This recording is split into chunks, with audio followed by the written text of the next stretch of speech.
இது ஷாம் வானொலி, ஷாம் எஃப்எம். இது நம் வானொலி, நமக்கான வானொலி. திருவண்ணாமலையிலிருந்து ஷாம் எஃப்எம். இன்றும் என்றும் மகிழ்ச்சியோடு வாழ்வோம். ஷாம் எஃப்எம், இது நம் வானொலி, நமக்கான வானொலி.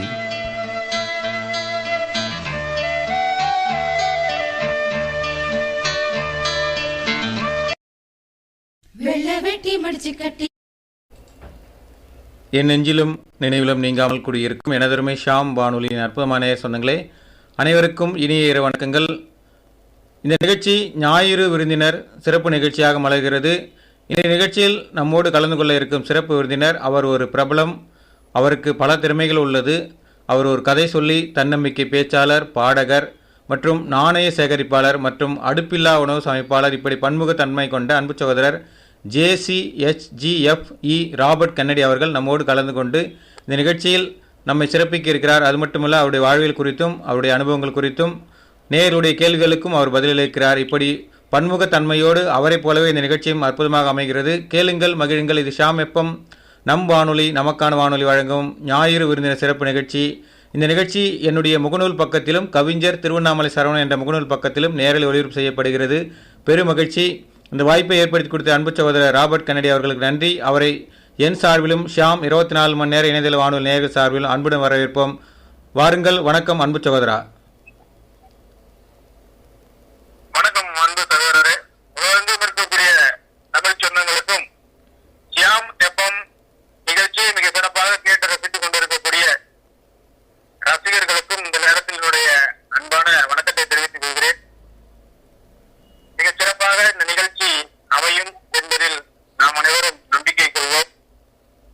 இந்த நிகழ்ச்சியை மிக சிறப்பாக ஏற்படுத்தி கொடுத்த அனைவருக்கும் இந்த நேரத்தில் நன்றியை அன்போடு தெரிவித்துக் கொள்கிறேன். குறிப்பாக நண்பர் சரவணன் அவர்களுக்கு நன்றியை தெரிவித்துக் கொள்கிறேன். நேயர்கள் உங்களது கேள்விகளை கேட்கலாம். அதற்குரிய பதிலும் உங்களுக்கு தேவையான சில விஷயங்களையும் இப்ப நம்ம பகிர்ந்து கொள்ள போகிறோம். மிக சிறந்த ஒரு நேரமாக இந்த நேரம் அமைய வேண்டும் என்று எல்லாம் வல்ல இறைவனை வேண்டி நண்பர் சரவணன் அவர்களிடம் தற்பொழுது கேள்விகளை கொடுக்குமாறு அன்போடு கேட்டுக்கொள்கிறேன். நன்றி சார். அற்புதமான ஒரு நிகழ்ச்சியாக இந்த நிகழ்ச்சி அமையும் என்பதில் மாற்று கருத்தில்லை. இன்று ஞாயிற்றுக்கிழமை விடுமுறை என்பதால் நிறைய நேயர்கள் நிகழ்ச்சியில் இணைய காத்திருக்கிறார்கள், இணைந்து கொண்டு இருக்கிறார்கள். அவர்களுக்கு நன்றி. முதல் கேள்வியாக உங்களுடைய வாழ்வியல் குறித்து, உங்களுடைய குடும்பம் குறித்து நீங்கள் சொல்லலாம். ஒரத்த நாடு, அதுதான் என்னுடைய ஊர். அது ஹிஸ்டாரிக்கல் ஏரியான்னு சொல்லுவாங்க. சர்போஜி ராஜாவினுடைய கட்டுப்பாட்டில் இருந்த ஒரு ஊர். தஞ்சாவூர் மாவட்டத்துல இந்த ஊர் இருக்கு. பெயர் காரணம் அப்படின்னு சொல்லி கேட்டீங்கன்னா, முத்தம்பாள் சத்திரம், அதாவது அவருடைய ஒரு மனைவியின் பெயர் முத்தம்பாள். அதற்காக முத்தம்பாள் சத்திரம் என்று இருந்த இந்த ஊர் நாளடைவில் ஒருத்தி நாடு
நிச்சயமாக அற்புதமாக உங்களுடைய இளமை பருவம், கல்லூரி காலம் மற்றும் நண்பர்கள் அப்படி கலந்து எல்லாமே சொல்லிட்டீங்க ஒரு கோர்வையாக. அதில் வந்து ஒரு மனிதருக்கு வந்து ஏதாவது ஒரு திறமை வந்து இருக்கும். ஆனால் வந்து இத்தனை திறமைகளோடு நீங்கள் பயணிப்பது வந்து ஆச்சரியமாக இருக்குது. அதே போல் வந்து அந்த ஆர்வம் உங்களுக்கு வந்து எப்பொழுது தோன்றியது? ஏன்னா ஒரு கதை சொல்லினா கதை சொல்லியா மட்டும்தான் இருப்பார். ஒரு பேச்சாளர், தன்னம்பிக்கை பேச்சாளர்னா மோட்டிவேஷன் ஸ்பீச்சராக அது மட்டும்தான் இருப்பாங்க. பாடகர்னா பாடகர் தனித்தன்மையோடு அந்த அடுத்தடுத்த லெவலுக்கு தன்னை கொண்டு செல்வாங்க. இல்லை ஒரு நாணய சேகரிப்பாளர்னா அந்த துறையில் மட்டும் அடுத்தடுத்த ஆர்வத்தை இது பண்ணிப்பாங்க. இப்படி ஒரு மல்டி பர்சனாலிட்டியாக இருக்கிறது வந்து ரொம்ப கம்மியான ஆட்கள் தான். அதுக்கு அவர்கள் எடுத்துக்கொண்ட சிரமமும் தன்னுடைய வாழ்நாளில் அதுக்கு அர்ப்பணிப்புணர்வோடு ஒதுக்கும் அந்த பாங்கும் வந்து அதிகமாக இருந்தால் தான் அதில் வந்து மென்மேலும் அவர்கள் வளர முடியும். உங்களுக்கு இன்ஸ்பிரேஷன் என்று சொல்வார்கள், அப்படி வந்து இன்ஸ்பிரேஷனாக இருந்து இத்தனை துறைகள் நீங்கள் ஜொலிப்பதற்கு யாரானும் உங்களுக்கு இன்ஸ்பிரேஷனாக இருந்தாங்களா வாழ்க்கையில்? அதாவது நம்ம வீட்டுல நமக்கு ஃபர்ஸ்ட் ஹீரோ அப்படின்னு சொல்லி பாத்தீங்கன்னா நம்ம அப்பா தான் சார். சரிங்க. அதே மாதிரி அடுத்தது பாத்தீங்கன்னா அம்மா, அடுத்தது நம்மளுடைய ஆசிரியர்கள்.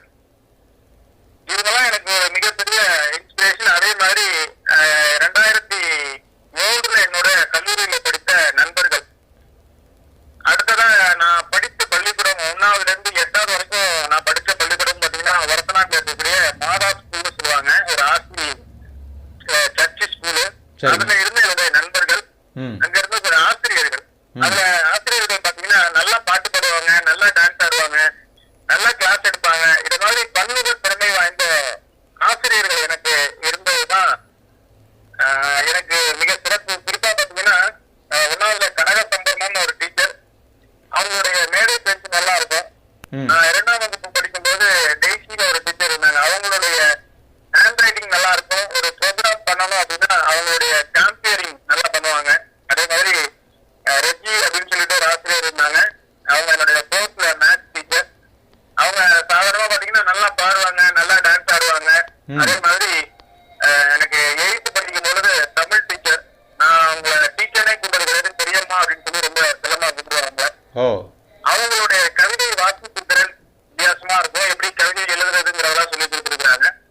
அதே மாதிரி நினைவில் வாழக்கூடிய சகோதரி மேரி அமலா, அவங்க வந்து அந்த ஆங்கிலத்துல எனக்கு ஒரு இன்ட்ரெஸ்ட் வரதுக்கு அவங்க ஒரு காரணம். அதே மாதிரி 9th 10th பாத்தீங்கன்னா தலைமை ஆசிரியர் ராசு பிச்சை. அடுத்ததா வி பாலசுப்ரமணியன் சொல்லிட்டு ஒரு அறிவியல் ஆசிரியர், ஆங்கிலமும் நன்றாக எடுக்கக்கூடிய ஒரு ஆசிரியர். சரிங்க. ராகவராஜ் அப்படின்னு சொல்லிட்டு ஒரு ஆசிரியர். இவங்க எல்லாம் பாத்தீங்கன்னா எனக்கு ஒரு பெரிய இன்ஸ்பிரேஷன். அதே மாதிரி நான் கல்லூரியில படிக்கும் போது நிறைய ஆசிரியர்கள், இன்னமும் என்னுடைய ஆசிரியர்கள் கூட நான் தொடர்புல இருக்கிறேன் அப்படிங்கிறத ஒரு மிகப்பெரிய சந்தோஷம். என்னுடைய குடும்பத்தை தாண்டி அடுத்ததா என்னுடைய ஆசிரியர்கள் எனக்கு ரொம்ப பாதுகாப்பா இருந்தாங்கன்னு தான் சொல்லணும். அவங்க வழியை பின்பற்றியதுனால்தான் இன்னைக்கு ஒரு மிகச்சிறந்த ஒரு இந்த இடத்தை எனக்கு அடைய முடிந்தது. அடுத்ததா என்னுடைய இன்ஸ்பிரேஷன் பாத்தீங்கன்னா என்னுடைய பையன், சாதாரணமா ஒரு பாட்டு கேட்டீங்கன்னா பாடுவான். அதே மாதிரி அந்த இன்ட்ரெஸ்ட் எனக்குள்ளார வரத்துக்கு அவரு ஒரு காரணம். அடுத்ததா வீட்டுல இருக்கிற மனைவி, அவங்க சப்போர்ட் பண்ணணும்ல, அது அந்த வகையில மிகச்சிறந்த ஒரு மனைவி, அவங்களும் சப்போர்ட் பண்றதுனாலதான் நம்மளுடைய திறமைகளை நம்ம வளர்த்து கொள்ள முடிகிறது அப்படிங்கறத இந்த நேரத்துல பதிவு செய்ய கடமைப்பட்டுள்ளேன். நன்றி. இப்போ வந்து பார்த்தீங்கன்னா நம்ம தான் வந்து பெற்றோர்கள் தான் பிள்ளைக்கு வந்து உதாரணமாக இருக்குன்னு சொல்லுவாங்க. ஆனால் உங்களுடைய பிள்ளையை பார்த்து பாடும் ஆற்றல் நீங்கள் வளர்த்து கொண்டீர்கள் சொல்வது ரொம்ப மகிழ்ச்சியாக இருக்கிறது, சந்தோஷம். இப்போ முகநூலில் வந்து நேரலில் வந்து குணாஸ்ரீ மற்றும் சந்தோஷ் மற்றும் நேரு பிஎம் இவங்களாம் இணைஞ்சிருக்காங்க, நிகழ்ச்சியை கேட்டுட்ருக்காங்க. நிகழ்ச்சியை நீங்கள் ஷேர் பண்ணலாம், கேளுங்க. அதே மாதிரி வந்து அன்பு சகோதரர் ராபர்ட் கென்னடி வந்து உங்களுடைய கேள்விகளுக்கும் அவர் பதிலளிக்க இருக்கிறார். நீங்கள் எந்த கேள்வி வேணாலும் கேட்கலாம், மனம் சார்ந்து, உடல் சார்ந்து.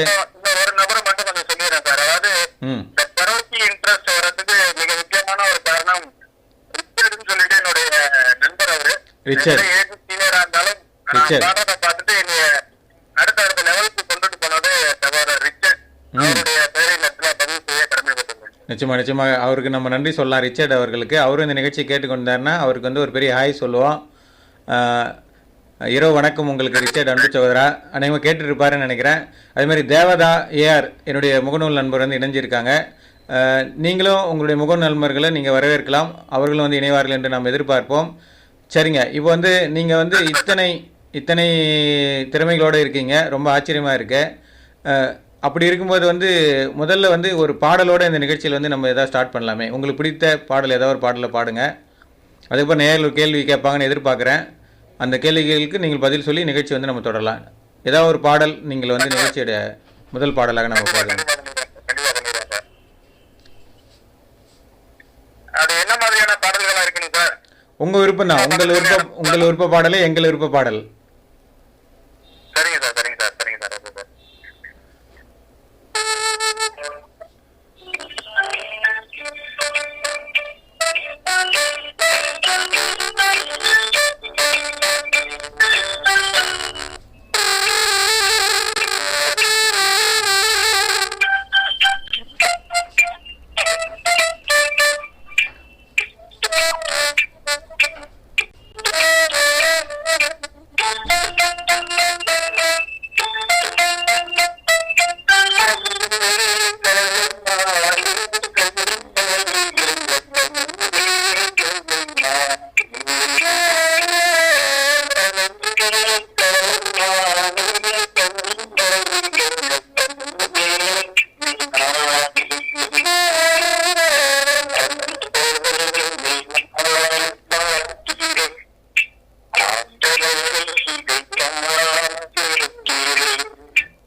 அற்புதம் சார், அற்புதமாக பாடினீங்க.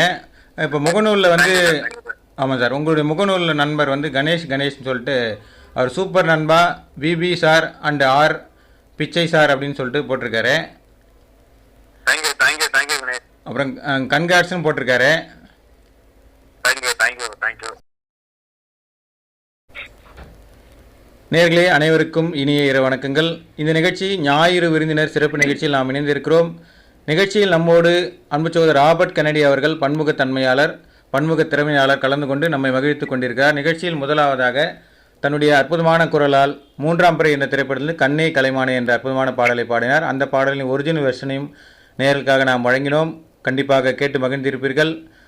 அவரோட நம்ம சந்திப்பு தொடர்கிறது. இது ஒரு சந்திப்பு மட்டுமல்ல, நேயர்களே உங்களுடைய கேள்விகளையும் நீங்கள் கேட்கலாம். இந்த நிகழ்ச்சி முகநூல் வாயிலாகவும் கவிஞர் திருவண்ணாமலை சரவணன் என்ற என்னுடைய முகநூல் பக்கத்திலும் நேரலை ஒளிபரப்பு செய்யப்பட்டு கொண்டிருக்கிறது. அது மட்டுமல்ல, ஷாம் 24 மணி நேர இணையதள வானொலியிலும் நேரலை ஒளிபரப்பு செய்யப்பட்டு கொண்டிருக்கிறது. கேளுங்கள், மகிழுங்கள். இது ஷாம் எஃப்எம், நம் வானொலி, நமக்கான வானொலி வழங்கும் ஞாயிறு விருந்தினர் சிறப்பு நிகழ்ச்சி 9 மணி முதல் 10 மணி வரை ஒளிபரப்பாகிக் கொண்டிருக்கிறது. முகநூலில் இருக்கும் நண்பர்கள் மற்றும் என்னுடைய ஷாம் வானொலி நேயர்கள் நம்முடைய வாட்ஸ்அப் குழு வாயிலாக உங்களுடைய கேள்விகளை கேட்கலாம். அந்த கேள்விகளுக்கு அன்பு சகோதரர் ராபர்ட் கென்னடி அவர்கள் பதிலளிக்க காத்திருக்கிறார். வணக்கம், வாருங்கள் அன்பு சகோதரா. Thank you sir. Thank you so much. Thank you sir. இப்போ நிகழ்ச்சியில் அடுத்து உங்களை பற்றியே சார் திரும்ப ஒரு கேள்வி நான் கேட்குறேன் சார். அடுத்தது, இப்போ நீங்கள் கல்லூரியில் படிச்சுன்னு சொன்னீங்க. அதே மாதிரி இவங்க பள்ளியில் நிறைய திறமைசாலைகள் ஒருத்தரே எல்லா திறமையோடு இருந்தாங்க. அதுதான் அவங்க இன்ஸ்பிரேஷனாக இருந்துச்சு. அது மட்டும் இல்லை, என்னுடைய பையனும் பாடகராக இருந்தார். அவர் ஒரு பாடல் கேட்டால் உடனே பாடுவார்னு சொல்லிட்டு நீங்கள் சொன்னீங்க. அவருடைய இன்ஸ்பிரேஷன் நானும் பாட ஆரம்பிச்சு சொல்லிட்டு. ஓகே, இந்த கதை சொல்லியாவோ நீங்கள் மாறின அந்த சந்தர்ப்பம் பற்றி சொல்லுங்கள் சார். ஒரு கதை சொல்லியாக நீங்கள் உங்களுடைய பரிணாமத்தை மாற்றிக்கொண்ட அந்த நேரங்கள், உங்களுடைய இன்ஸ்பிரேஷன் யாராக இருந்தால் இல்லை ஏதாவது உங்களுடைய வாழ்க்கையில் சம்பவங்கள் நடந்ததா? எப்படி நீங்கள் ஒரு கதை சொல்லியாக மாறினீங்க? கதை சொல்லி அப்படின்னா சார், இன்னைக்கு ட்ரெண்ட் அப்படின்னு பாத்தீங்கன்னா நம்ம கார்பரேட்ல, நான் ஒரு கார்பரேட் ட்ரைனராகவும் இருக்கிறேன். சரிங்க. பெரிய பெரிய நிறுவனங்கள்ல இன்னைக்கு மிக பெருமையாக பேசப்படுகிற ஒரு விஷயம் அப்படின்னு சொல்லி பாத்தீங்கன்னா இந்த கதை சொல்லி அப்படிங்கிறது தான். நமக்கு கதை சொல்லி யாரு அப்படின்னு சொல்லி கேட்டீங்கன்னா, நம்மளுடைய ஆரம்ப காலகட்டங்கள்ல நம்மளுடைய பாட்டிகள் தான் கதை சொல்லியாக இருந்தாங்க. பாட்டி கதை கேட்டு வளர்ந்த பரம்பரை தான் நம்ம. ஆமா, கண்டிப்பா கண்டிப்பா நம்மளுடைய பாட்டிகள் கதை சொல்லியாக இருந்தாங்க. இன்னைக்கு பாட்டிகள் இல்லாத வீடா நம்ம மாறிக்கிட்டே இருக்கிறதுனால என்ன ஆகுது அப்படின்னு சொல்லி கேட்டீங்கன்னா, இன்னைக்கு இந்த கதை சொல்லி அப்படிங்கிறது கார்பரேட்டா மாறிக்கிட்டு இருக்கு. இன்னைக்கு அதுதான் மிக வருத்தமான ஒரு செய்தியா இருந்தாலும் இதை பதிவு பண்ணணும் அப்படிங்கிறதுக்காக நான் இதை உங்ககிட்ட பதிவு பண்ணிக்கிறேன். நம்மளுடைய வானொலி மூலமாக இது கூட்டு குடும்பத்துக்கு ஒரு மக்கள் திரும்பி வரணும். முன்னாடி கொரோனாவுக்கு முன்பாக, கொரோனாவுக்கு பின்பாக அப்படின்னு பாத்தீங்கன்னா, கொரோனாவுக்கு பின்பாக அப்படின்னா நிறைய நண்பர்கள் என்ன பண்ணிருக்காங்கன்னா, கூட்டு குடும்பமாக வாழ்வது சிறந்தது அப்படிங்கறத உணர ஆரம்பிச்சிருக்கிறாங்க. அப்ப அந்த பாட்டிகள் வீட்டுல இருக்கும்போது நம்ம வீட்டுல சிசிடிவி கேமரா எல்லாம் தேவையில்லை, அவங்க பாத்துக்குவாங்க பேர பிள்ளைங்களை. அதே மாதிரி பாட்டிகள் ஆரம்பிச்சு நம்மளுடைய ஆசிரியர்கள், அடுத்ததா பாத்தீங்கன்னா தென்கட்சி கோ சுவாமிநாதன் போன்ற அவங்கள மாதிரி கதை சொல்லணும் அப்படிங்கிற ஒரு விருப்பம் எனக்குள்ளார வந்துச்சு. இன்னொன்னு, என் ஸ்கூல்ல இருக்கிற பசங்க அவங்களையும் என் பிள்ளைகளாதான் நான் நினைப்பேன். அவங்க என்கிட்ட சொல்லும் பொழுது, சார் இத வேறு விதமா சொன்னா எங்களுக்கு நல்லா இருக்கும் அப்படின்னு சொல்லும் பொழுது, ஒரு பாடம் நடத்தும் பொழுது அது பாடமா நடத்தாம அது பாடலா நடத்தினா ரொம்ப பிடிக்குது பசங்களுக்கு. அதே மாதிரி அத ஒரு கதை மாதிரி நம்ம சொல்லிட்டோம் அப்படின்னா குழந்தைகள் அதை விரும்பி கேட்க ஆரம்பிக்கிறாங்க. அப்ப இன்னைக்கு எந்த லெவல்ல நம்ம பசங்களுக்கு இறங்கி பாடம் சொல்லி கொடுத்தோம் அப்படின்னா அவங்களுக்கு பிடிக்குமோ அந்த லெவல்ல நம்ம இறங்கி சொல்லி கொடுக்கணும் அப்படிங்கறதுக்காக அந்த கதை சொல்லி அப்படிங்கிற ஒரு கேரக்டரா நான் மாறிக்கிட்டேன் சார். அப்படி மாறும் பொழுது பசங்க ரொம்ப விரும்ப ஆரம்பிச்சிட்டாங்க நம்மள. நான் படித்த பள்ளிக்கூடத்திலேயே ஆசிரியராக பணிபுரியக்கூடிய ஒரு வாய்ப்பு எனக்கு இருந்துச்சு. தஞ்சாவூர் தூய அந்தோனியார் மேல்நிலை பள்ளியில. அங்க குறைச்சலா பாத்தீங்கன்னா ஒரு 100க்கும் மேற்பட்ட ஆசிரியர்கள் இருப்பாங்க. அந்த 100க்கும் மேற்பட்ட ஆசிரியர்கள்ல நான் ஒருத்தன் அங்க சிறப்பா தெரிஞ்சேன் அப்படின்னா காரணம் என்ன அப்படின்னா, ஒரு பாடலா ஒரு கிராமர் அப்படின்னு எடுத்துக்கிட்டீங்கன்னா ஆங்கில இலக்கணத்தை பாடலா பாடுறது, ஒரு இதை கதையா சொல்றது, இத மாதிரியான விஷயங்களுக்குள்ளார நான் போகும்பொழுது அந்த மாணவர்களுடைய மனதில் நீங்காத இடம்பெற்ற ஒரு ஆசிரியராக நான் மாற ஆரம்பிச்சேன். அதுதான் எனக்கு ஃபர்ஸ்ட் இன்ஸ்பிரேஷனே. அதுக்கப்புறம் அப்படின்னு பாத்தீங்கன்னா இந்த கார்பரேட் இந்த ட்ரைனிங் எடுக்கும் பொழுது அதை விரும்ப ஆரம்பிச்சாங்க. அதுக்கப்புறம் கொஞ்சம் கொஞ்சமா நான் என்னுடைய கதை சொல்ற அந்த இதை மாத்திக்கிட்டேன். அதே மாதிரி இந்த கொரோனா நாட்கள்ல நம்ம எங்கேயும் வெளியில போக முடியாத நாட்கள்ல இத மாதிரி நிறைய கதைகளை மக்களுக்கு சொல்லணும் அப்படிங்கறதுக்காக பாத்தீங்கன்னா ஆடியோ ஃபைலாவும் வீடியோ ஃபைலாவும், ஆடியோ ஃபைலா வாட்ஸ்அப் குழுக்கள்லயும், அதே மாதிரி வீடியோ ஃபைலா நம்மளுடைய முகநூல் தளத்திலயுமே, என்னுடைய முகநூல் தளத்தையும் நான் பதிவிட்டுக்கிட்டே வந்துகிட்டே இருக்கிறேன். நிறைய நண்பர்கள் அதை பாக்குறாங்க. ஒரு நாளைக்கு குறைச்சலா பாத்தீங்கன்னா ஒரு 400 நண்பர்களுக்கு மேல அந்த வீடியோ ஃபைல்ஸ் பாக்குறதா நம்ம அந்த முகநூல் பக்கத்துல அதை பார்க்க முடிகிறது. அதே மாதிரி ஒரு 300க்கும் மேற்பட்ட குழுக்களில், அது அயல் நாடுகளிலும் பாத்தீங்கன்னா என்னோட அந்த கதை வடிவம் போயிட்டு இருக்கு. நிறைய நண்பர்கள் ஸ்ரீலங்காவில இருந்து, ஆஸ்திரேலியாவில இருந்து, நைஜீரியா, அங்கிருந்து ஒரு நாட்டுல இருந்து கூட இப்ப ஒரு தமிழ் சங்கத்துக்கு நான் டெய்லி அந்த கதைகளை அனுப்பிக்கிட்டு இருக்கிறேன். ஸோ அந்த மாதிரி நிறைய விஷயங்கள் இந்த கொரோனா டயத்துல பயன்படணும், மக்களுக்காக நம்ம பயன்படணும் அப்படிங்கிற ஒரு விஷயத்துக்காகவும் இதை நான் தொடர்ந்து சொல்ல ஆரம்பிச்சிருக்கிறேன் சார். அற்புதம் சார். 150 கதைகளுக்கு மேல இப்ப தாண்டி இருக்கிறேன் நான்.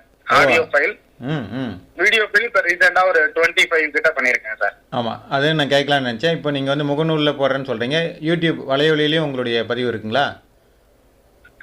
இல்ல சார், வலையொலின்னு நான் போகல. ஒரு சேனல் வந்து கேட்டிருக்காங்க, தவம் யூடியூப் சேனல்ல ஒரு அவங்க பண்ணிட்டு இருக்காங்க. அதே மாதிரி மேதை யூடியூப் சேனல் அவங்களும் கேட்டிருக்காங்க. சோ இன்னொரு 1 or 2 வீக்ஸ்க்குள்ளார அவங்க ஒளிபரப்ப ஆரம்பிச்சிருவாங்க சார். அதுல அற்புதம் சார், வாழ்த்துக்கள் சார். அந்த யூடியூப்ல நான் வலைப்பக்கம் வைக்கல சார் இன்னும். அற்புதம் அற்புதம் சார், வாழ்த்துக்கள் சார். உங்களுடைய எல்லாமே, உங்களுடைய பாதைகள் எல்லாம் வெற்றி பாதையாக அமையட்டும்.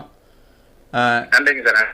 நீங்கள் சொன்ன மாதிரி வந்து ஒரு பாட்டி நம்ம கதை சொல்லி வளர்ந்துன்னு சொன்னீங்க. அதே மாதிரி ஒரு நான் இதில் கூட படித்தேன், முகநூலில் வந்து ஒரு காமெடியான ஒரு பதிவு. 3 பாட்டிங்க வந்து ஒரு அந்த ஊர் கிராமத்தில் வந்து மரத்துக்கே உட்காந்துருப்பாங்க.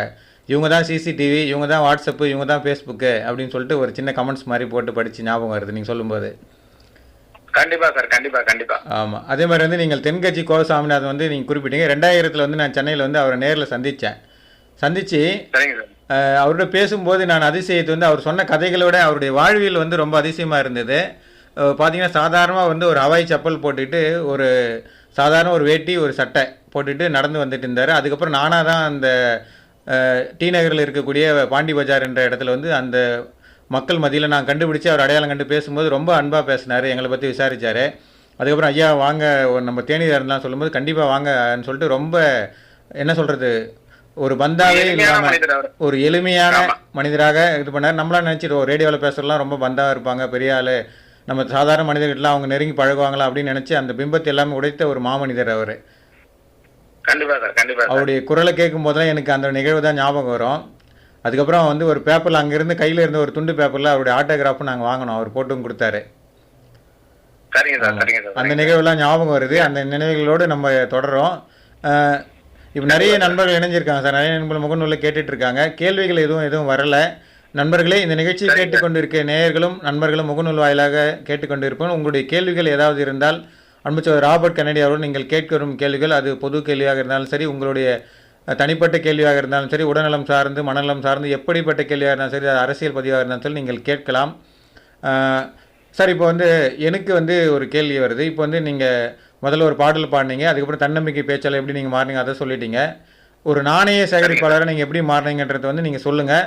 அதுக்கு முன்னாடி வந்து ஒரு பாடலை பாடினா நல்லா இருக்குன்னு நினைக்கிறேன். சரிங்க சார். Okay sir. வேற ஏதாவது நீங்க உங்களுக்கு பிடித்த பாடலை பாடலாம். அதே மாதிரி நேயர்கள் ஏதாவது விருப்ப பாடல் இருந்தால் நீங்க முகநூல் வாயிலாக நமது வாட்ஸ்அப் குழு வாயிலாக பதிவிடுங்க, அந்த பாடலை பாடலாம். The Bluetooth device is ready to pair. The Bluetooth device is connected successfully. இந்த நாணய சேகரிப்பு அப்படிங்கறத பத்தி பேசிட்டு ஒரு பாடல் பாடிடலாமா ஐயா? நிச்சயமாக சொல்லுங்க. நாணய சேகரிப்பாளராக நீங்கள் மாறி அந்த தருணம் குறித்தும், அதுல உங்களுக்கு ஆர்வம் வந்த அந்த விஷயங்கள் குறித்து நீங்க நம்மளோட நேயர்களோடு பகிர்ந்து கொள்ளுங்க. கண்டிப்பாங்க. அதாவது நாணய சேகரிப்பு அப்படிங்கறத தாண்டி இன்னொன்னு தொன்மை பொருட்கள் சேகரிப்பு அப்படிங்கறதை நான் பண்ணிட்டு இருக்கேன். இந்த நாணய சேகரிப்பு அப்படிங்கறது நமக்கு சின்ன பிள்ளையிலேயே வரக்கூடிய ஒரு விஷயம் தான். புதுசா நம்ம ஏதாவது ஒரு நாணயத்தை பார்த்தோம் அப்படின்னா எடுத்து வச்சுக்குவோம், செலவு பண்ண மாட்டோம் நம்ம கண்டிப்பா. அதே மாதிரி ஆரம்பிச்சதுதான் இந்த பழக்கம். அடுத்ததா பாத்தீங்கன்னா இது வளர்ந்து நான் ஒரு 25 வயது இருக்கும் பொழுது பாத்தீங்கன்னா அயல்நாடு சென்று பணிபுரியறதுக்கு ஒரு சான்ஸ் எனக்கு கிடைச்சதுங்கய்யா. சரிங்க. துபாயில வந்து துபாய் போர்ட் வேர்ல்டுல மசூத் ஜான் பிரவுன் இன்டர்நேஷனல் அப்படின்னு ஒரு கம்பெனில ஒர்க் பண்றதுக்கு ஒரு சான்ஸ் கிடைச்சது. அந்த கம்பெனில ஒர்க் பண்ணும் பொழுது பாத்தீங்கன்னா ஒரு அமெரிக்கன் ஃப்ரெண்ட் ஒருத்தர், சரிங்க, அவரு வந்து பேசிட்டு இருக்கும் பொழுது உங்க நாட்டினுடைய அந்த கரன்சி காமிங்களே பார்க்கணும் அப்படின்னு சொல்லி, அது வரைக்கும் நான் அமெரிக்கா டாலர் பார்த்ததே கிடையாது. என்னோட 25வது வயதுல தான் நான் அதை பாக்குறேன். சரிங்க. அதை பார்க்கும் பொழுது ஒரு சந்தோஷம் இருந்தது எனக்கு. என்னன்னா, அடுத்த ஒரு நாட்டினுடைய பணத்தை பார்க்கிறோம் அப்படிங்கிறது எனக்கு பிடிச்சது. அப்ப நான் கேட்டேன் அவர்கிட்ட, இது எனக்கு தரீங்களா, இதுக்கு இந்த மதிப்புடைய என்னோட நாட்டு காசு நான் உங்களுக்கு தரேன் அப்படின்னு சொல்லி பேசும் பொழுது அவர் ஓகே அப்படின்னு சொல்லி சொன்னாரு. அதே மாதிரி பாத்தீங்கன்னா அதுதான் என்னுடைய ஃபர்ஸ்ட் எக்ஸ்சேஞ்ச். நான் என்னுடைய இதை கொடுத்துட்டு அதை வாங்கினேன் அவர்கிட்ட. சரி. ஒரு அமெரிக்கன் ஃப்ரெண்ட், அவர் பேரு ஆரோன். ஆமா, ஆரோன் பிரெஞ்ச் அவர் பேரு, ஆரோன் பிரெஞ்ச். அவரு அந்த கொடுத்த அந்த டாலர் என்கிட்ட ஒரு டாலர் கொடுத்தாரு, அமெரிக்கன் டாலர். அதுக்கப்புறம் பாத்தீங்கன்னா நான் இருந்த கம்பெனில இருக்கக்கூடிய நண்பர்கள் அடிக்கடி வெளிநாடுகளுக்கு போயிட்டு வருவாங்க. அவங்களுக்கு பிளைட் டிக்கெட்ல இருந்து எல்லாமே அரேஞ்ச் பண்ணி கொடுக்கக்கூடிய ஒரு போஸ்டிங்ல நான் இருந்ததுனால நிறைய நாடுகளுடைய கரன்சி அதை கலெக்ட் பண்றதுக்கு ஆரம்பிச்சேன். நான் திரும்ப இந்தியா வரும்பொழுது பாத்தீங்கன்னா ஒரு 126 நாடுகளுக்கு மேல என்னுடைய கலெக்ஷன் ஆயிடுச்சு. நிறைய கரன்சி, ஃபாரின் கரன்சி என் கையில இருந்துச்சு. இப்ப நான் இங்க ஒரு சோழ மண்டல நாணயவியல் கழகம் அப்படின்னு ஒரு கழகத்துல நான் என்னை இணைச்சுக்கிட்டேன்.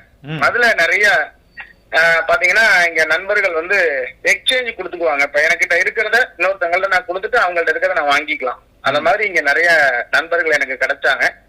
அவங்க கிட்டே இருந்து பாத்தீங்கன்னா எனக்கு அசோகர் காலத்து நாணயம், அதுக்கப்புறம் ராஜராஜ சோழனுடைய நாணயம், பாண்டியர்களுடைய நாணயம், அது மாதிரி நிறைய நாணயங்கள், உலகத்திலே விலை மதிக்க முடியாத நாணயங்கள் அப்படின்னு சொல்லி பாத்தீங்கன்னா இந்தியாவினுடைய நாணயங்கள் தான். இன்னைக்கு விலை அதிகமாக போகக்கூடிய நாணயங்களும் அந்த பணங்களும் பாத்தீங்கன்னா இந்தியாவினுடைய இதுதான்.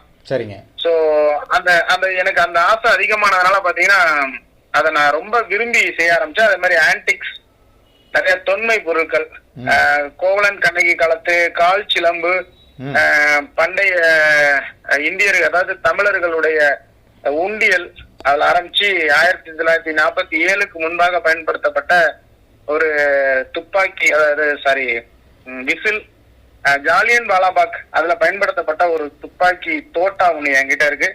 17வது நூற்றாண்டு, அந்த 17வது நூற்றாண்டுல பயன்படுத்தப்பட்ட ஒரு துப்பாக்கி. அதே மாதிரி அந்த கரன்சில சொல்லணும் அப்படின்னா உலகத்திலே அழிக்கப்பட்ட கரன்சிஸ் அப்படின்னா நிறைய இருக்கு.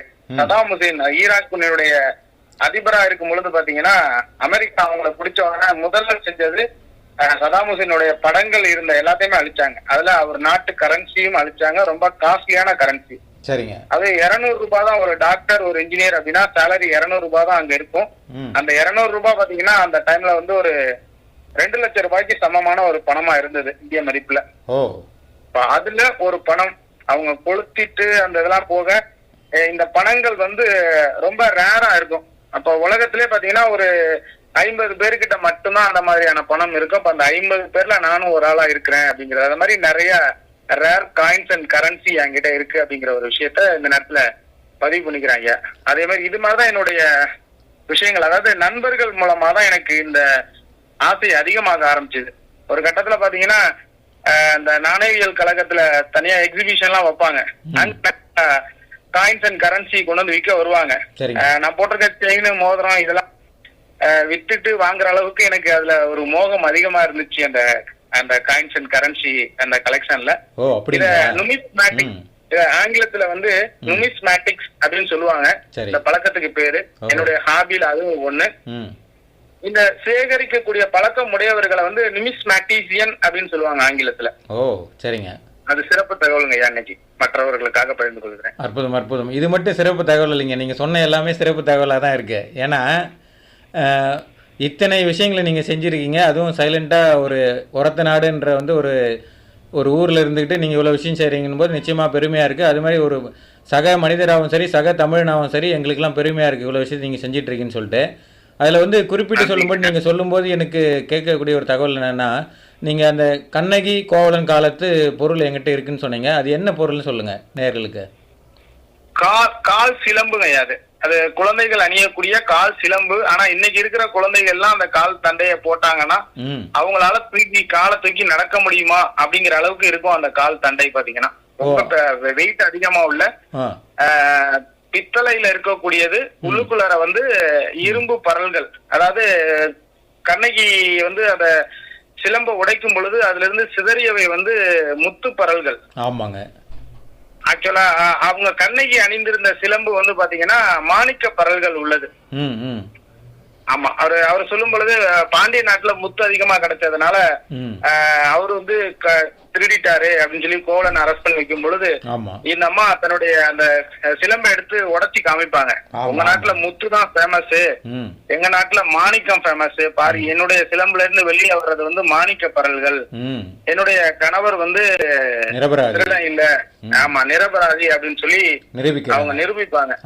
அந்த மாதிரி இன்னைக்கு என்கிட்ட இருக்கிற சிலம்பு வந்து பாத்தீங்கன்னா பித்தளை சிலம்பு, உள்ளுக்குள்ளார இருக்கக்கூடிய பரல்கள் வந்து பாத்தீங்கன்னா இரும்பு பரல்கள். ஓ சரி சரிங்க, அற்புதம் அற்புதம்.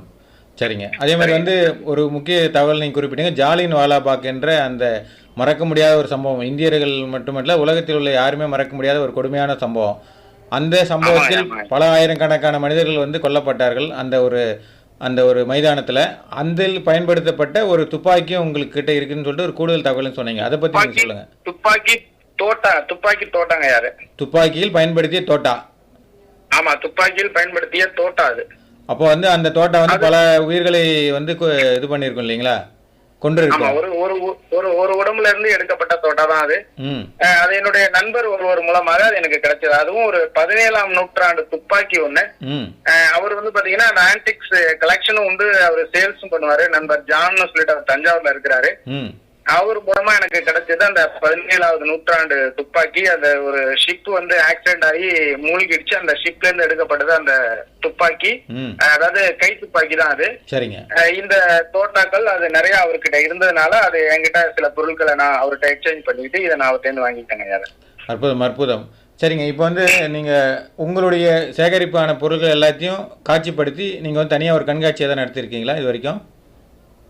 நிறைய நடத்துறீங்க, நிறைய அரசு பள்ளிக்கூடத்துல போய் நிறைய இந்த மாதிரி இப்போ நான் நடத்திருக்கேன். அதே மாதிரி இண்டிவிஜுவலா பாத்தீங்கன்னா நாணயவியல் கண்காட்சி அப்படின்னு சொல்லிட்டு நான் அதாவது ஒரு கல்யாண மண்டபம் எடுத்தோம் அப்படின்னா அந்த ஒரு ஃபுல்லா அந்த கல்யாண மண்டபம் முழுக்க எக்ஸிபிட் பண்ற அளவுக்கு காட்சிப்படுத்துற அளவுக்கு பொருட்கள் என்கிட்ட இருக்குதுங்கய்யா. ஒவ்வொரு வருஷமும் டிசம்பர் மாசம் பாத்தீங்கன்னா இதனுடைய வேல்யூ கொடுப்பாங்க. இப்ப அதனுடைய வேல்யூ அப்படிங்கறது பாத்தீங்கன்னா ஒரு 30 லட்சம் ரூபாயை தாண்டி உள்ள அந்த காயின்ஸ், கரன்சி அண்ட் ஆன்டிக்ஸ் என்கிட்ட இருக்குதுங்க. அற்புதம் அற்புதம், வாழ்த்துக்கள் அன்பு சகோதரா. அதே மாதிரி வந்து இந்த துறையில பரிமளிக்க விரும்புகிற இல்லை ஆர்வத்தோடு இருக்கக்கூடிய இளைஞர்களுக்கும் மாணவர்களுக்கும் நீங்க சொல்லக்கூடிய அறிவுரைகள் என்ன? இது உடனே இந்த விஷயம் நடந்துருமா அப்படின்னு சொல்லி கேட்டீங்கன்னா கண்டிப்பா நடக்காது. முயற்சி உடையார் இகழ்ச்சி அடையார் அப்படிங்கறது மாதிரி ஒரு பழமொழி நம்ம கிட்ட இருக்கு. சின்னதாதான் என்னுடைய அந்த சேகரிப்பு அப்படிங்கறது ஆரம்பிச்சது. அப்படியே சின்ன சின்ன விஷயங்கள் தான் பாத்தீங்கன்னா ஒரு மிகப்பெரிய பிரம்மாண்டத்தை ஏற்படுத்தும். அந்த மாதிரி கண்டிப்பாங்க.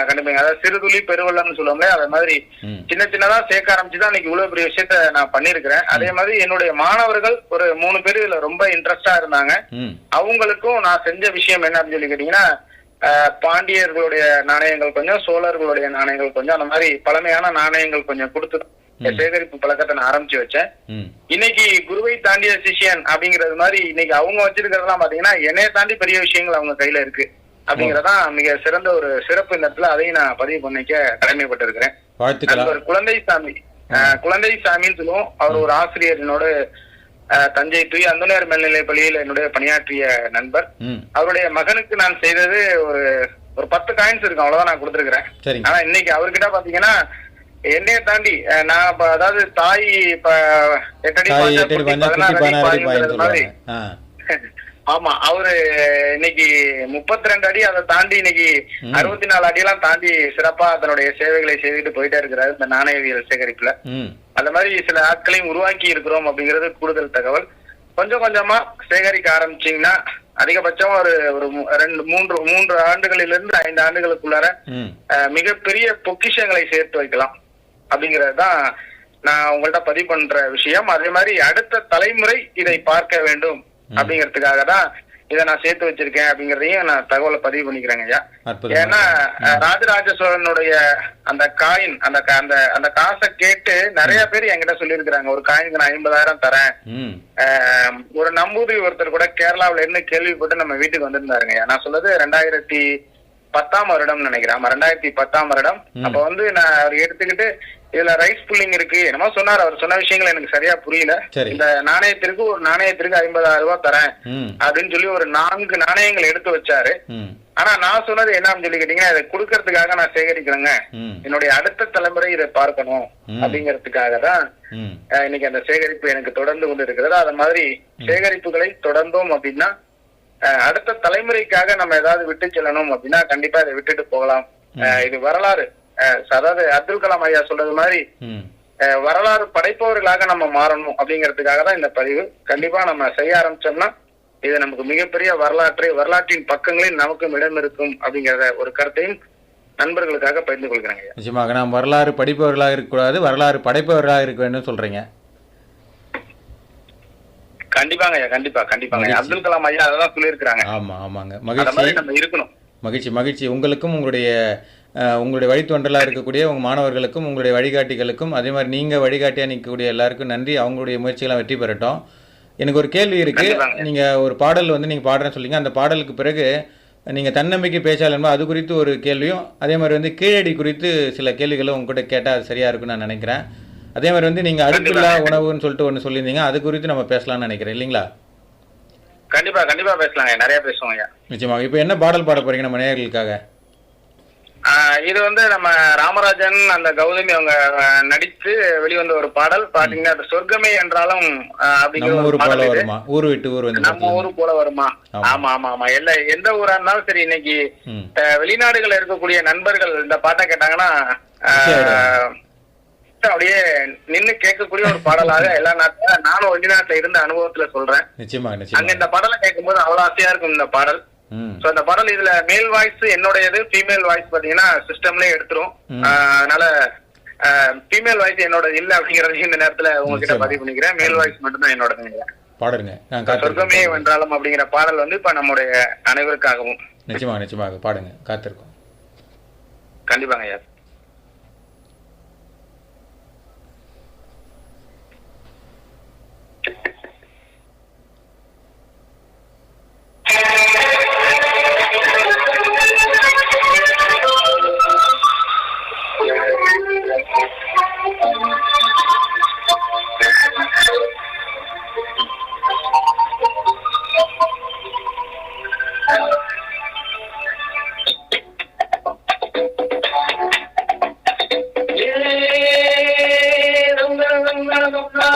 சொர்க்கமே என்றாலும்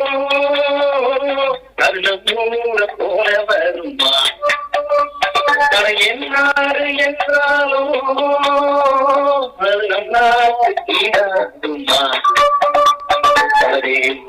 பொழுதும் பேசும் மொழிகள் தமிழ் போய் இனித்திடுமா. சொர்க்கமே என்றாலும் அது நம்மூர போல வருமா, என்னாறு என்றாலும் அது நல்லாக தீராதுமா.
என்றாலும் அது நம்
அற்புதம் சார், சிறப்பு, மிகச்சிறப்பு.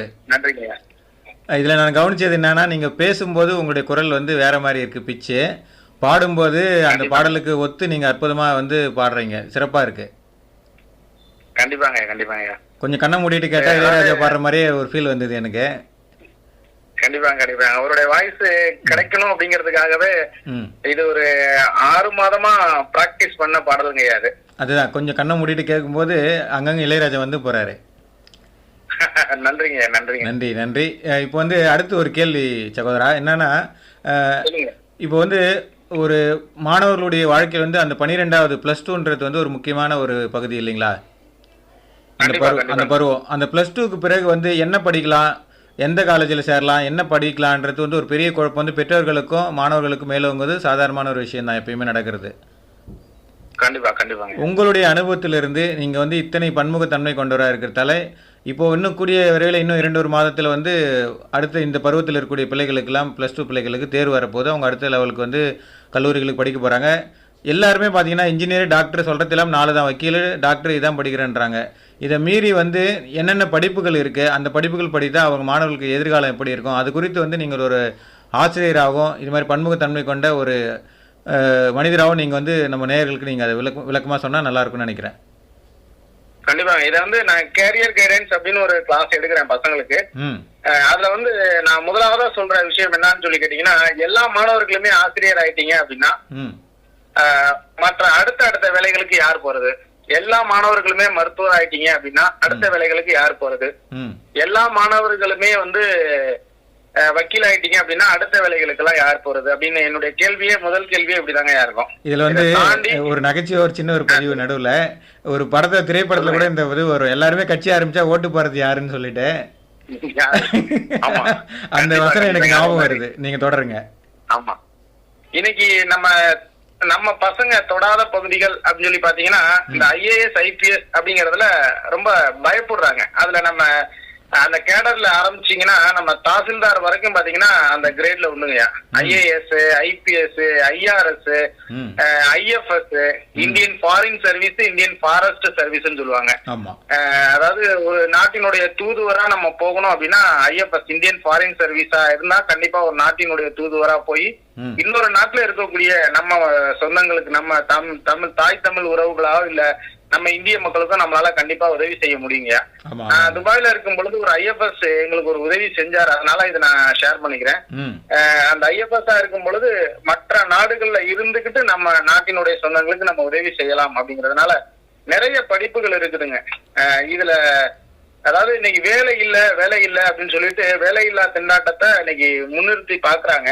ஆனா இன்னைக்கு சென்னை போன்ற பெருநகரங்கள்ல, பெங்களூர் போன்ற பெருநகரங்கள்ல வேலைக்கு ஆள் கிடைக்கிறது இல்ல அப்படிங்கிறது ஒரு கருத்தா நிலவிக்கிட்டு இருக்கு. இப்ப நான் ஒரு இன்டர்வியூ எடுக்கும் பொழுது பாத்தீங்க அப்படின்னா பெங்களூர்ல ஒரு சாப்ட்வேர் கம்பெனிக்கு நான் எடுத்த ஒரு இன்டர்வியூல 60 பேர் வேணும் அப்படின்னு சொல்லி கேட்டிருந்தாங்க. ஒரு கல்லூரியில இருந்து எடுக்கும் பொழுது அங்க மாணவர்கள் எத்தனை பேருக்கு அதுக்கு அதை அட்டன் பண்ணாங்க அப்படின்னா 600 மாணவர்கள் அட்டன் பண்ணதுல 60 மாணவர்கள் தான் அவங்களுக்கு தேவை.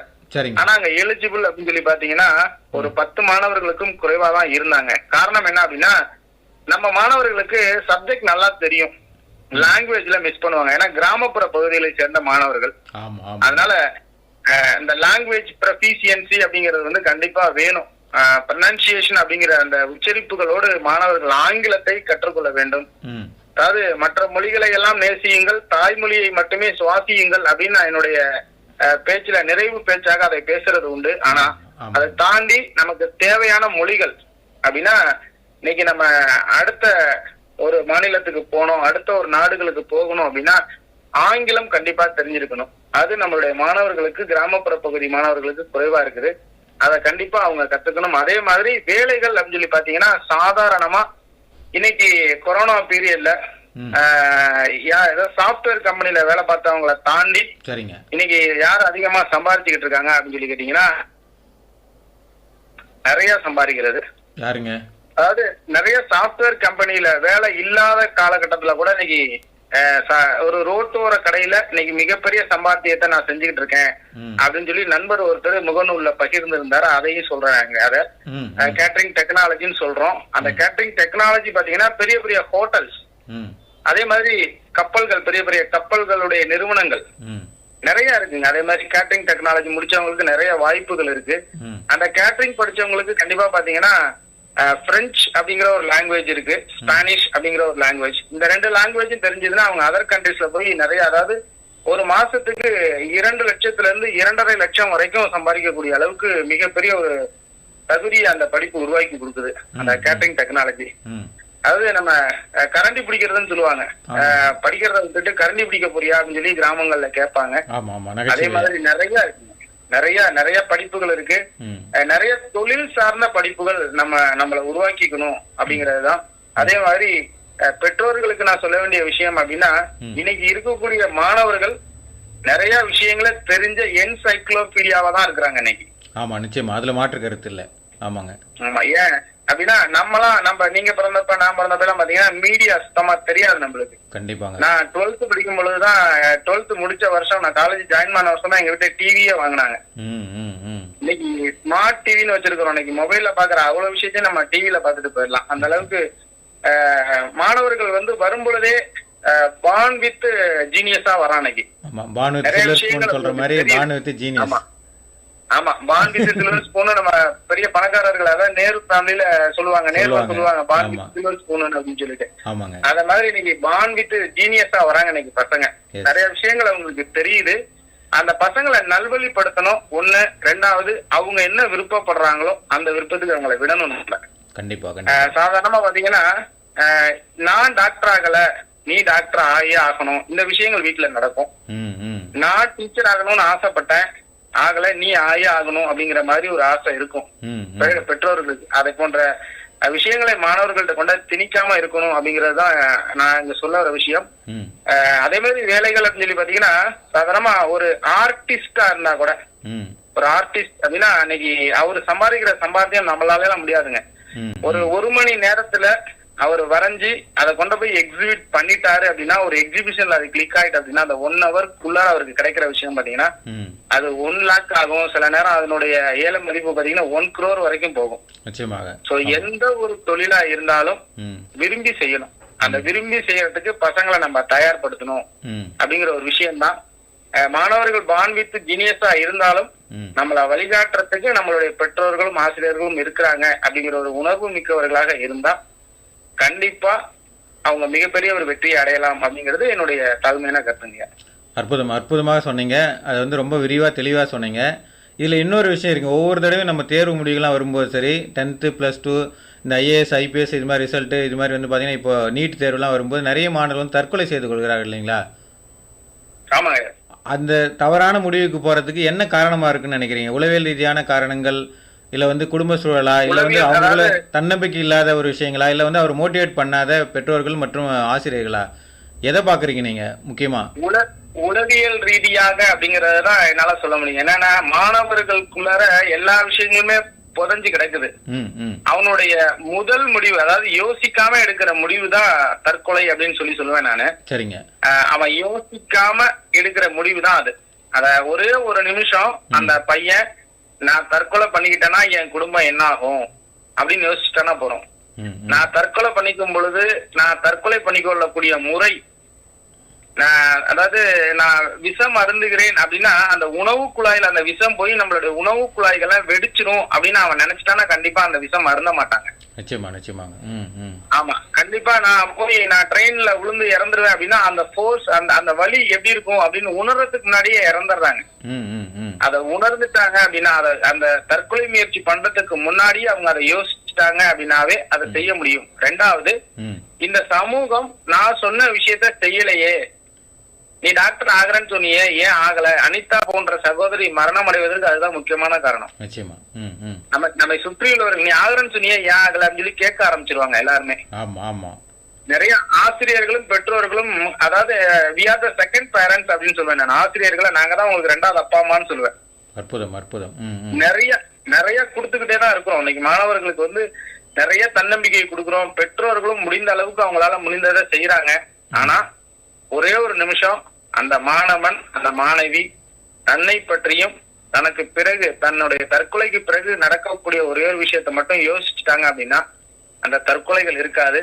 சைக்காலஜிக்கலா அவங்களுக்கு நம்ம ட்ரீட் பண்ண வேண்டியது இப்போ கூடுதலான தகவல். ஏன்னா என்னன்னா எனக்கு அந்த பொருள் கிடைக்கல அப்படின்னா நான் என்னையே அழிச்சுக்குவேன் அப்படிங்கிற கண்டிஷன் தான் நீங்க பசங்க இருக்கிறாங்க. நான் விருப்பப்பட்டது கிடைக்கல. அப்ப அந்த இதுல ஒரு மாற்றத்தை கொடுக்கணும்.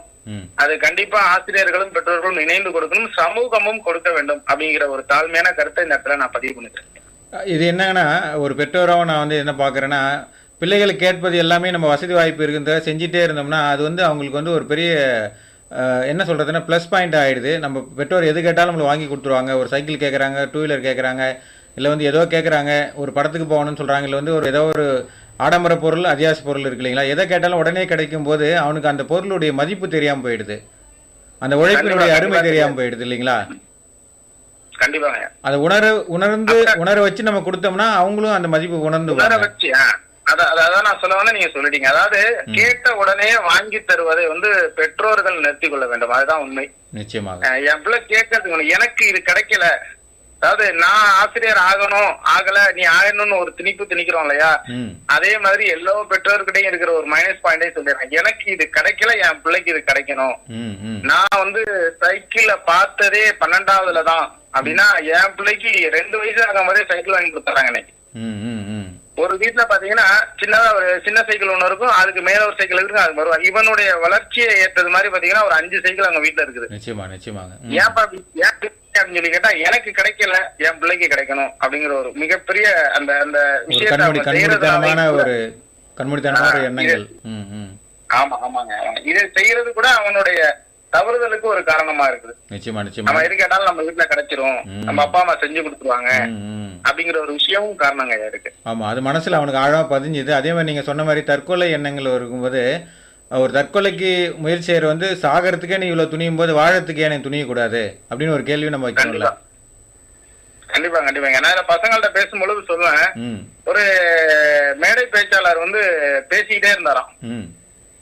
பேசிட்டு இருக்கும்போது அந்த இடத்துல ஒரு தற்கொலை முடிவு எடுத்த ஒரு நண்பர் ஒருத்தர் போய் விஷம் அருந்தி தற்கொலை செய்து கொள்ளலாம் அப்படின்னு சொல்லிட்டு விஷ அந்த பாட்டில திறந்தாராம்.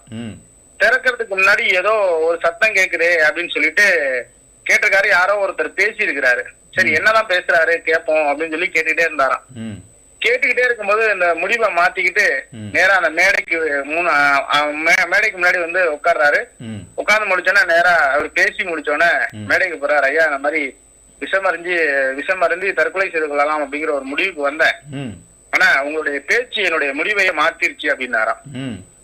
அப்படியா, அவ்வளவு அருமையா இருந்தது என்னுடைய பேச்சு அப்படின்னு சொல்லிட்டு அவரை பாராட்டிட்டு ஒரு சாவையெல்லாம் போட்டாராம். அவரு என்னுடைய பேச்சை கேட்டு நீங்க சாகாம இருந்திருக்கீங்களே, ரொம்ப சந்தோஷம் அப்படின்னு சொல்லிட்டு கடைசியா இல்ல அவர் ஆமா அந்த சால்வையை எடுத்து அவர் மேல போட்டுட்டு, இப்படி பேசுற நீ எல்லாம் உயிரோட இருக்கும்போது நான் ஏன் உயிரோட இருக்க கூடாது அப்படின்னு சொல்லிட்டு என்னுடைய முடிவை நான் மாத்திக்கிட்டேன் அப்படின்னு ஒரு ஒரு ஒரு நகைச்சுவையாக நான் பகிர்ந்து கொள்வது உண்டு. இது நகைச்சுவை பதிவா இருந்தாலும் பொருள் பதிந்த ஒரு பதிவு. ஆமா கண்டிப்பாங்க. நீ ஏன் உயிரோட இருக்கும்போது நான் ஏன் இருக்க கூடாது அப்படிங்கிறதுக்காக தான் என்னுடைய முடிவை மாத்திக்கிட்டேன்னு சொல்லி அந்த சால்வையை எடுத்து அவர்களுக்குள்ளே போட்டு விட்டாரா. நிச்சயமா கவியரசர் சொன்ன மாதிரி உனக்கும் கீழே உள்ளவர் கோடி நினைத்து பார்த்து நிம்மதியாகுன்னு சொல்ற மாதிரி. கண்டிப்பாங்க. அதுதான் வந்து அற்புதமான ஒரு இதுவா இருக்கும். நிறைய தகவல்கள் தாங்கி இருக்கீங்க, நிறைய தகவல் நம்ம பேசலாம் இருக்கோம். அதனால வந்து 1 மணி நேரம் போதாதுன்னு நினைக்கிறேன். அதனால தொடர்ந்து உங்க கூட நிறைய வாரங்கள் பயணிக்குன்னு சொல்லிட்டு நானும் நேயர்களும் ஆசைப்படுறோம். நிறைய நேயர்கள் இணைஞ்சிருக்காங்க, முகநூலில் இணைஞ்சிருக்காங்க, நமது வானொலி நிகழ்ச்சியும் கேட்டுக்கொண்டிருக்காங்க உலகமெங்கும். அவர்களுக்கு நன்றி. உங்களுடான இந்த சந்திப்பு வந்து அடுத்த வாரம் தொடர்ந்தா சந்தோஷமா இருக்குன்னு நான் நினைக்கிறேன். ஸோ நம்ம அடுத்த வாரமும் முடிஞ்சால் அதற்கு அடுத்த வாரம் வந்து நம்ம தொடருவோம். ஏன்னா உங்களுடைய பேச்சும் உங்களுடைய பாடல்களும் உங்களுடைய எண்ணங்களும் செயல்களும் வந்து எல்லாருக்கும் ஒரு நம்பிக்கை தரும் விதமாக இருக்கிறது. ஒரு பூஸ்ட் எனர்ஜி குடிச்ச மாதிரி ஒரு நம்பிக்கை தரும் ஒரு ஊக்கபானமாக இருக்கிறது. ஸோ அதனால் வந்து நிச்சயமாக உங்களுடைய பேட்டி நம்ம அடுத்த வாரம் நம்ம தொடரலாம். இந்த வாரத்தோட நிகழ்ச்சி வந்து இதோட நம்ம முடிக்கலாம்னு நினைக்கிறேன். நீங்கள் நேயர்களுக்கு ஏதாவது சொல்கிறதுனா சொல்லலாம். மற்ற விஷயங்கள் உங்கள் குறித்து மற்ற விஷயங்கள் நம்ம அடுத்த வார நிகழ்ச்சி நம்ம மீண்டும் தொடரலாம் ஐயா. கண்டிப்பாங்க.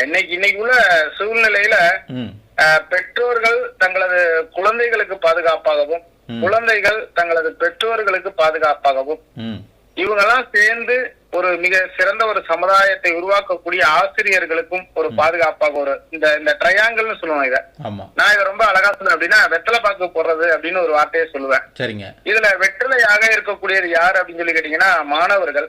அடுத்தது இதுல சீவல் அல்லது பாக்காக இருக்கக்கூடியவர்கள் யாருன்னு கேட்டீங்கன்னா பெற்றோர்கள். அதுல கொஞ்சோண்டு சுண்ணாம்பா இருக்கக்கூடியது ஆசிரியர்கள். இந்த மூன்றும் கலந்தால் மட்டுமே இந்த தாம்பூலம் மணக்கும் திறக்கும். நம்முடைய வாயும் பாத்தீங்கன்னா நல்ல ருசிக்கும். அதாவது வெறும் வெத்தலையை மட்டும் சாப்பிட்டோம்னா காரமா இருக்கும், சீவலை மட்டும் சாப்பிட்டோம்னா துவர்ப்பா இருக்கும், சுண்ணாம்பா மட்டும் சாப்பிட்டோம்னா எரிச்சல் அதிகமா இருக்கும். இந்த மூன்றும் தேவையான அளவு ஒன்றாக கலக்கும் பொழுதுதான் தாம்பூலம் சிறக்கும் அப்படிங்கிறது மாதிரி மிக சிறந்த ஒரு சமுதாயத்தை உருவாக்க வேண்டும் அப்படின்னு சொல்லி கேட்டீங்கன்னா மாணவர்கள் பெற்றோர்கள் ஆசிரியர்கள் சேர்ந்த ஒரு கலவை மிக முக்கியமான ஒரு விஷயம். அத்தகைய கலவையாக நம்ம மாறணும். இன்னைக்கு கொரோனா முடிஞ்சு மாணவர்கள் வந்து 10, 12 வகுப்பு மாணவர்கள் போயிட்டாங்க. 9, 11 வகுப்பு மாணவர்கள் போறாங்க இன்னைக்கு 8ஆம் தேதியில இருந்து பள்ளிக்கு. அவர்கள் தங்களை தேர்வுக்கு மிக சிறப்பாக தயார்படுத்திக் கொள்ள வேண்டும். ஏன்னா பாடத்திட்டங்கள்ல குறைப்புகள் இருக்கு. அதனால தேர்வு பயங்களை நீக்கி மிக சிறந்த மாணவர்களாக அனைவரும் வெற்றி பெறக்கூடிய ஒரு மாணவர்களாக அனைவரும் உருவாக வேண்டும் அப்படிங்கிற ஒரு நல்ல விஷயத்தை பதிவு செய்து கொண்டு அடுத்ததா நிறைவாக அப்படின்னு சொல்லி கேட்டீங்கன்னா நிறைய மரம் வளர்க்கணுங்க. ஏன் அப்படின்னு சொல்லி கேட்டீங்கன்னா இந்த மரங்கள் தான் அடுத்த தலைமுறையை காப்பாற்றும். நம்மாழ்வார் அழகா சொல்லுவாங்க, மேல தேட வேண்டிய தண்ணிய பூமிக்கு கீழே தேடாதடா அப்படிம்பாங்க. மேல தேட வேண்டியதுன்னா மேகத்திலிருந்து வரக்கூடியதுதான் அந்த தண்ணீர். ஆனா நம்மளால போர் போட்டு 400 அடி 500 அடி 600 அடிக்கு கீழே தேடிக்கிட்டு இருக்கான். மேகங்கள்ல மரம், அதாவது மழை நீர் பெற வேண்டும் என்றால் நிறைய மரங்களை வளர்க்க வேண்டும். மரம் வளர்த்தா தானா மேகத்துல மேகம் சேர போது, மழை பெய்ய போது, பூமியில தானா தண்ணி ஊற போகுது. ஆமா கண்டிப்பா நிறைய அதாவது நிலத்தடி நீர் மட்டமும் உயரும். அத்தகைய சிறப்பு மிக்க மனிதர்களாக அடுத்த தலைமுறைக்கென்று நாம ஏதாவது செய்யணும் அப்படின்னு சொல்லி கேட்டீங்கன்னா நிறைய மரங்களை வளர்க்க வேண்டும். இறுதியாக அப்படின்னு சொல்லி கேட்டீங்கன்னா போதி மரங்கள் நட்டால் மட்டும் நாடு செழிக்காது. அதாவது நிறைய புத்தருக்கு ஞானம் கொடுத்த போதி மரங்கள் நட்டா மட்டும் நாடு செழிக்காதுன்னு சொல்றாங்க. போதிய மரங்கள் அதாவது ஒரு நாட்டுக்கு தேவையான அளவிற்கு போதிய மரங்கள் நட்டால்தான் ம் நாடு செழிக்கும் அப்படிங்கிற ஒரு நல்ல வாசகத்தை பதிவு செய்து ம் இந்த நல்ல நாளை மையமாக கொண்டு முடிந்தால் நாளை ஒரு மரத்தை நமது பகுதியில் நட வேண்டும் என்று நேயர்கள் அனைவரையும் கேட்டுக்கொண்டு உங்கள் அனைவருக்கும் அன்பு வணக்கம் கூறி நிறைவு செய்கிறேன். நன்றி, வணக்கம். இணைந்திருங்கள் உங்களது ஷியாம் எஃப்எம்மில் 24 மணி நேரமும். நன்றி, வணக்கம். நன்றி அன்பு சகோதரா. அற்புதமாக 1 மணி நேரம் போனதே தெரியவில்லை. உங்களுடன் உரையாடல் அவ்வளவு சுவாரஸ்யமாக சுவையாக இருந்தது. பாடல்களோடும் மற்றும் அற்புதமான கருத்துக்களோடும் சூப்பராக இந்த நிகழ்ச்சி வந்து நீங்கள் கொண்டு சென்றீங்க. நன்றி. மீண்டும் அடுத்த வாரம் ஞாயிற்றுக்கிழமை இதே ஞாயிறு வந்து நிகழ்ச்சியில் நாம் 9 மணிக்கு சந்திக்கலாம். அதுவரை இரவு வணக்கம். அன்பு பூக்கள் உங்களுக்கு நன்றியும் வாழ்த்துக்களும். நன்றிங்க, நன்றி. அனைவருக்கும் நன்றி. உலக தமிழர்கள் அனைவருக்கும் எனது நன்றியை தெரிவித்துக் கொள்கிறேன். ஷாம் வானொலி நேயர்களே, மீண்டும் அடுத்த ஒரு நிகழ்ச்சியில் சந்திக்கலாம். அதுவரை உங்களிடம் விடைபெறுவது உங்கள் அன்பு அறிவிப்பாளர் கவிஞர் திருவண்ணாமலை சரவணன். இது ஷாம் எஃப்எம், நம் வானொலி, நமக்கான வானொலி. அனைவருக்கும் இனிய இரவு